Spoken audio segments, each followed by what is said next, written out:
ಧಾರವಾಡ ಜಿಲ್ಲೆ ಕುಂದಗೋಳ ಬರಾಟ ಭವನದಲ್ಲಿ ಮೋದಿ ಸರ್ಕಾರದ 11ನೇ ವರ್ಷಾಚರಣೆ ಹಾಗೂ ತುರ್ತು ಪರಿಸ್ಥಿತಿ ಕರಾಳ ದಿನಗಳ ಪ್ರಸ್ತಾಪಿಸಿದ ಕೇಂದ್ರ ಸಚಿವ ಪ್ರಹ್ಲಾದ್ ಜೋಶಿ.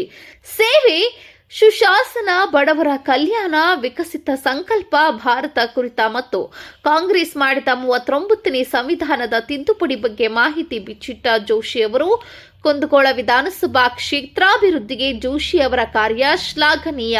ಶಾಸಕ ಎಂಆರ್ ಪಾಟೀಲ್. ಹೌದು, ಕೇಂದ್ರ ಸರ್ಕಾರ ಕಳೆದ 10 ವರ್ಷಗಳಿಂದ ಸೇವೆ, ಸುಶಾಸನ, ಬಡವರ ಕಲ್ಯಾಣ ಸೇರಿದಂತೆ ಹಲವಾರು ಸಾಧನೆ ಕೈಗೊಂಡು ವಿಕಸಿತ ಸಂಕಲ್ಪ ಭಾರತ ಸೃಷ್ಟಿಸಲು ಮುಂದಾಗಿದೆ ಎಂದು ಕೇಂದ್ರ ಸಚಿವ ಪ್ರಹ್ಲಾದ್ ಜೋಶಿ ಅವರು ತಮ್ಮ ಸರ್ಕಾರದ 11ನೇ ವರ್ಷಾಚರಣೆ ಕುರಿತು ಅನೇಕ ಮಾಹಿತಿಯನ್ನು ಧಾರವಾಡ ಜಿಲ್ಲೆ ಕುಂದಗೋಳ ಮರಾಠ ಭವನದಲ್ಲಿ ಕೈಗೊಂಡ ಮೋದಿ ಸರ್ಕಾರದ 11ನೇ ವರ್ಷಾಚರಣೆ ಹಾಗೂ ತುರ್ತು ಪರಿಸ್ಥಿತಿಯ ಕರಾಳ ದಿನವನ್ನ ಪ್ರಸ್ತಾಪಿಸುತ್ತಾ ಮಾತನಾಡಿದರು. 10 ವರ್ಷದಲ್ಲಿ 220 ಮೆಗಾವ್ಯಾಟ್ ವಿದ್ಯುತ್ ಉತ್ಪಾದನೆ ಸಾಧಿಸಿದ್ದೇವೆ. ಪಿಎಂ ಕುಸುಮ ಯೋಜನೆ ಜಾರಿ, ಜಲಜೀವನ್ ಮಿಷನ್ಗಾಗಿ 7 ಲಕ್ಷ ಕೋಟಿ ರೂಪಾಯಿ ಖರ್ಚು ಮಾಡಲಾಗಿದೆ.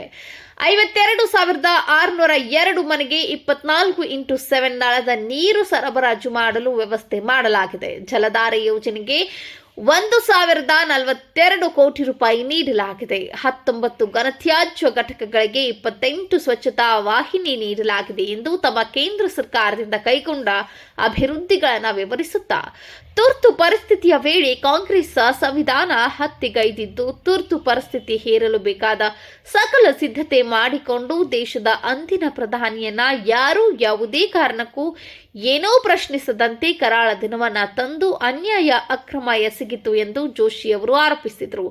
ಅಧ್ಯಕ್ಷತೆ ವಹಿಸಿದ್ದ ಶಾಸಕ ಎಂಆರ್ ಪಾಟೀಲ್ ಅವರು ಮಾತನಾಡಿ, ನಮ್ಮ ವಿಧಾನಸಭಾ ಕ್ಷೇತ್ರಕ್ಕೆ ಜೋಶಿ ಅವರು ಸಕಲ ಸಹಕಾರ ನೀಡುತ್ತಿದ್ದಾರೆ ಎಂದು ಕೇಂದ್ರ ಸಚಿವ ಪ್ರಹ್ಲಾದ್ ಜೋಶಿ ಅವರನ್ನ ಶ್ಲಾಘಿಸಿದರು. ಜಿಲ್ಲಾ ಬಿಜೆಪಿ ಗ್ರಾಮೀಣ ಅಧ್ಯಕ್ಷ ನಿಂಗಪ್ಪ ಸದಗಟ್ಟಿ, ಜಿಲ್ಲಾ ಸಂಚಾಲಕ ಮಹಾಂತೇಶ ಶಾಗೋಟಿ, ಕುಂದಗೋಳ ತಾಲೂಕು ಮಂಡಲ ಅಧ್ಯಕ್ಷ ನಾಗನಗೌಡ ಸಾತ್ಮಾರ್, ಜಿಲ್ಲಾ ಕೆಸಿಸಿ ಬ್ಯಾಂಕ್ ಅಧ್ಯಕ್ಷ ಉಮೇಶ್ ಹೆಬಸೂರ್, ಪಟ್ಟಣ ಪಂಚಾಯಿತಿ ಅಧ್ಯಕ್ಷ ಶ್ಯಾಮ್ ಸುಂದರ ದೇಸಾಯಿ, ಉಪಾಧ್ಯಕ್ಷ ಮಂಜುನಾಥ್ ಹಿರೇಮಠ್ ಹಾಗೂ ಸದಸ್ಯರು ಮತ್ತು ಎನ್ಎನ್ ಪಾಟೀಲ್, ಬರ್ಮಪ್ಪ ಮಗುಳಿ, ರವಿಗೌಡ ಪಾಟೀಲ್, ಡಿವೈ ಲಖನಗೌಡರ, ಪ್ರಕಾಶ್ ಗುಬ್ಬಿಯಾಳ್, ವಿಶೇಷವಾಗಿ ಮಾಜಿ ಸೈನಿಕರು ಸೇರಿದಂತೆ ಪಕ್ಷದ ಅನೇಕ ನಾಯಕರು ಹಾಗೂ ಕಾರ್ಯಕರ್ತರು ಮತ್ತು ಅಭಿಮಾನಿಗಳು ಉಪಸ್ಥಿತರಿದ್ದರು. Bureau report, Y D Hosur, UK 27 Kannada news, Kundgol.